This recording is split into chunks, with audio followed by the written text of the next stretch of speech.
Hi, it's Joe here from Joe's Country Junction, and I am at the quilting machine today. It's a rainy day here in Northeast Iowa, and I'm hoping you can hear me above the rain and above the machine as I show you my design that I do often as a quilting motif on quilts. I call it the hook and point. It's really quite easy once you get going with it, and it's a very forgiving pattern. I'm going to flip the camera and I'm going to show you what it looks like on the quilt. Okay, here we are at the quilt. You can see that the design that we're doing has a hook like this, comes around like this, and then we're going to go up and we're going to make a point. So that's why I call it the hook and point. And I got a stray thread here. That's why it looks kind of funny, but it's very easy design. Once you get used to it, it's just like clockwork. Seriously, it's not too hard at all. I'm using a variegated thread on top of the simple quilt today. It's a orange to yellow thread. Unfortunately, once in a while it disappears like here and you aren't going to be able to see it very well, but then there's other cases over here where you can see it quite well. I hope that it's something that you might come to use in your own free motion quilting designs.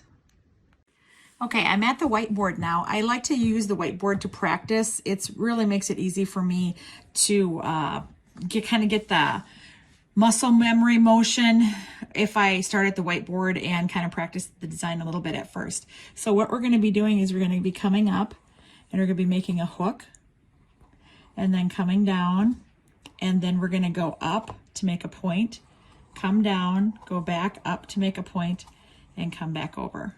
So that's the general design of it. It's not too hard. The thing that you have to work on is trying to figure out how to hook up the next one of these to this. So I've learned some tricks. One of the things you can do is you can come up back to the point, and then you can make a hook over here. And then you're going to go point, down, point, down. Okay, so here we connected two of them together. Well, now we need to hook another one in. And so let's go here. We'll go hook, and then we'll go point, down, point, down. Okay, now usually we just do 2 points. Sometimes we have to do more points just to get to where we need to go. In machine quilting world, that's called traveling. So we're going to travel over to here, and we can put the hook here. And then we can go point, point.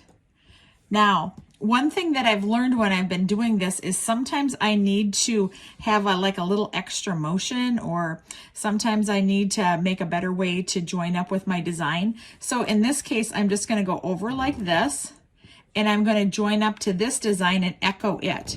So up, and then now I can do another hook with a point and a point. And just this little echoing motion here allowed me to travel and move to where I needed to go.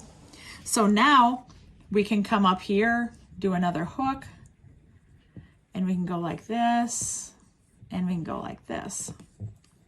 Hook, point, whoops, point. I was looking at the camera instead of the board.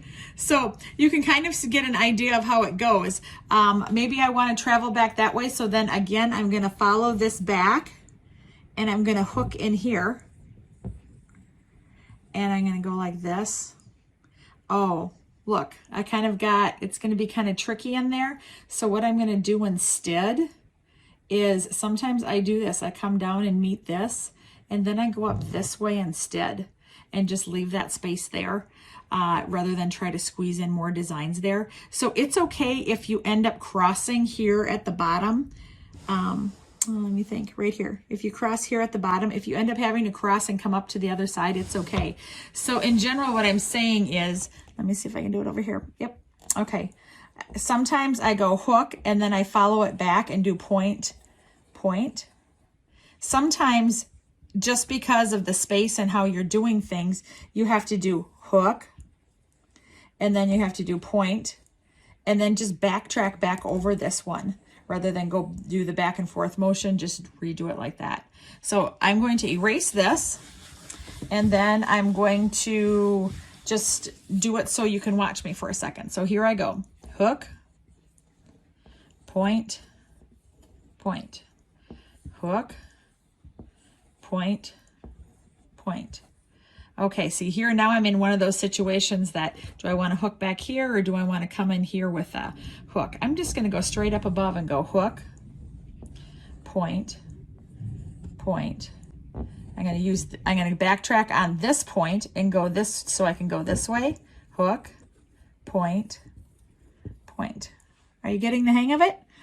Here we're going to put another hook in here, hook, point. I'm not going to go all the way back over here this time because I want to keep moving in this direction. So I'm going to do hook, point, point. And here I'm not going to go all the way down here. I'm going to stop here and then I'm going to go hook, point, point. I really think working on a dry erase board is an excellent way to get your arms and your brain wrapped around the design and how it's going to work on the quilt. And so I am just enjoying this design. I always have. Something I'm going to do right here, I'm going to show you a line here and say that this is the edge of our quilt. So in this case, to quilt to the edge, because sometimes that's confusing for people too. I'm going to come over here. I'm going to go down in here and do a hook. And I'm going to do point, point. And then, like, to fill in this little spot here, I'll just do something like that. Come back with the machine and do that. And it will be similar motion so that nobody knows that that wasn't a spot that was filled in. And then I just travel with the machine down here and do hook, point, point, hook, point, point, hook, point, point, hook, point, point. I think you got the hang of it. Now let's go to the machine and see if we can do something there. Okay, I'm at the machine. I've already done some, and I'm going to be filling in this area right here, and I'm going to be traveling back. And so I'll just let you watch me for a little bit and see how I do.